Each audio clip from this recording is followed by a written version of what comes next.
What's the matter, kid? I watched Wonder Woman 1984.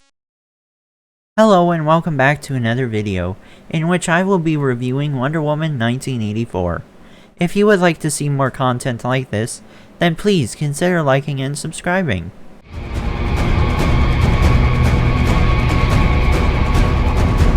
Oh man, this movie was bad, but we shall get through the story first. Diana competes in an athletic challenge against adult Amazons as a small kid in Themyscira. Diana takes a shortcut and remounts after being knocked from her horse while glancing back at her opponents, but she misses the checkpoint. Antiope disqualifies her for cheating, stating that anything good must be earned honestly, while her mother Hippolyta tells her to be patient in her quest of fame and honor. Diana works at the Smithsonian Institution in Washington, D.C. in 1984, while covertly accomplishing heroic feats as Wonder Woman. This features her putting a halt to a crime in a shopping center. I have to add that the first combat sequence was a letdown. I say this because she just had to take down 3 or 4 dudes, and she did a bunch of insane acrobatics to achieve it when she could have simply just hit them and tied them up. I realize they're trying to make the scene appear cool and everything, but it kind of felt dumb to me, considering they weren't even super beings. Anyway, Barbara Ann Minerva, a bashful geologist and cryptozoologist, is a new museum employee who struggles to get recognized by her coworkers, but immediately finds a friend in Diana. Barbara and Diana observe an object that was received, subsequently identified as the Dreamstone, containing a Latin inscription proposing to grant the user one desire. When the FBI requests the museum to identify stolen antiques from a heist that Wonder Woman just prevented. Neither outwardly takes the inscription seriously, but Barbara aspires to be like Diana and unwittingly gains the same superpowers. And Diana pines for her late boyfriend, Steve Trevor. Barbara, in my opinion, received more than she wished for, since in the film, she longed to be as successful and beautiful as Diana, not to have her abilities. It doesn't make sense to me because Barbara had no idea Diana had superpowers, and she never expressly stated, "I wish I had Diana's gift." So how did she gain superpowers? Steve is revived in the body of another man. The two are reunited during a Smithsonian gala. This is a confusing portion for me, since this is a stranger's body, and Wonder Woman is the only one who sees Steve in him. But it's not Steve, it's just a random stranger. In an odd sense, I feel sorry for this stranger, since he literally simply went missing. No one was looking for him, and no one appeared to notice that this person had, a life? Nevertheless, Maxwell Max Lord Lorenzano, a failing businessman, takes the Dreamstone in the hopes of using its power to salvage his virtually bankrupt oil firm. His aim is to become the stone and obtain its wish-granting abilities. Anytime he grants someone else's wish, he gains the ability to take what he wants from the wisher, resulting in global turmoil, devastation, and instability. Diana finds that Mendeshuis, the god of lies, also known as the Duke of Deception, forged the Dreamstone. It grants the user's request, but exacts a high price unless they renounce the wish or destroy the stone. Despite the fact that Diana's abilities and Barbara's humanity began to wane, neither is prepared to give up their desire. Max pays a visit to the White House, where the president wants additional nuclear missiles to intimidate the Soviets, bringing the world to the verge of nuclear war. Max also discovers a new and secret satellite system that can broadcast to anybody on the planet. Because his powers are causing his body to degenerate, he intends to grant wishes internationally in order to suck strength and life from the viewers and restore his health. It was so evident that this satellite technology was simply there for convenience and nothing else. There was no build up to it, nothing. It was just there to be there. Diana and Steve confront Max, but Barbara betrays Diana and knocks her down before fleeing on Marine One with Max. Diana is restored to full strength when Steve persuades her to abandon her wish and let him leave. Diana, dressed in the armor of Asteria, the greatest of all Amazon warriors, flees to the satellite headquarters to confront Barbara, who has evolved into humanoid cheetah after seeking to become an apex predator. Unfortunately, the design of the cheetah is awful. She appears to have been plucked right from the set of the film Cats, which is hideous to look at. It just appears like they threw a load of makeup on her and put her in a cat suit, and I feel that for a film of this caliber, they should have put a lot more care into the cheetah's appearance. Diana electrocutes Barbara during a struggle that ends in a lake, then pulls her out of the water. Barbara's defeat is a major issue for me, not because she was electrocuted, but because she was electrocuted in the same water as Wonder Woman. Given that the cheetah has abilities similar to Wonder Woman's, why wasn't Wonder Woman electrocuted as well? I'm not sure why such an error was made when it seems so evident. Wonder Woman approaches Max and communicates with the rest of the world via him, encouraging everyone to abandon their dream. This is the most unrealistic aspect of the film. I say this because so many people on Earth made a wish, and you want me to think that everyone who made a wish instantly renounced it? I get that they want us to believe that everyone is good, but it's unrealistic, since I can't be expected to believe that every single person on the planet reversed their request, because not everyone is nice. She then gives Max flashbacks of his own horrible upbringing and to his son, Alistar, who is desperately looking for his father in the midst of the pandemonium. Max abandons his wish and rejoins Alistar, while Barbara returns to normalcy. The difficulty with Barbara reverting to normal is that she made that wish and would have to renounce it, yet only minutes before this, she was adamant about not wishing away her powers.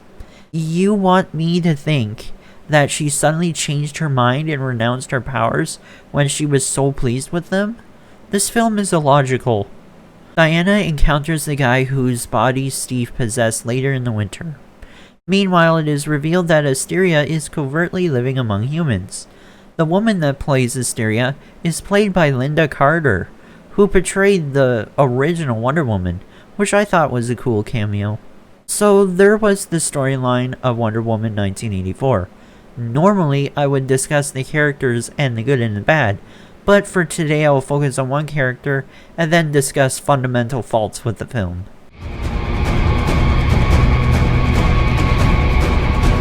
Max Lord, in my opinion, is the only excellent character in this film.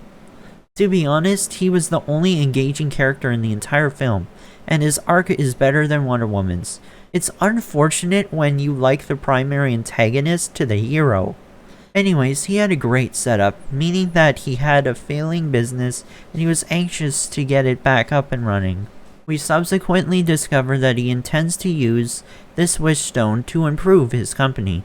This is excellent because he wants ultimate authority in order to achieve tremendous success, but he is unwittingly turned into a villain because he becomes too hungry and fails to recognize the serious implications of his actions. It's sort of tragic in a way because he was constantly let down in life, and he finally got the chance to prove everyone wrong and make his kid proud of him.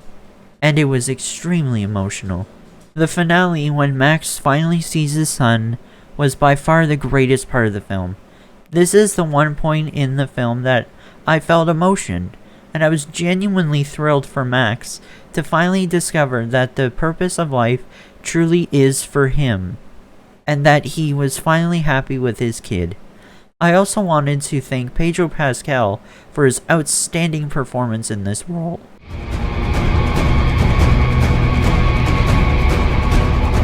I know I mentioned a few nitpicky things during the storyline section, but now I'm going to talk about the stuff that truly did upset me, and yeah, some of them will be little issues, but some will be lengthy.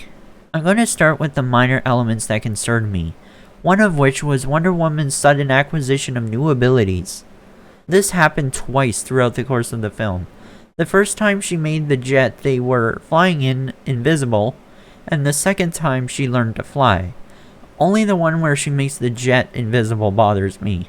I appreciate how it's a tribute to comics that she has an invisible plane that appears out of nowhere. It doesn't make sense because she says she's been attempting to use this power for a long time, yet we never see her doing so.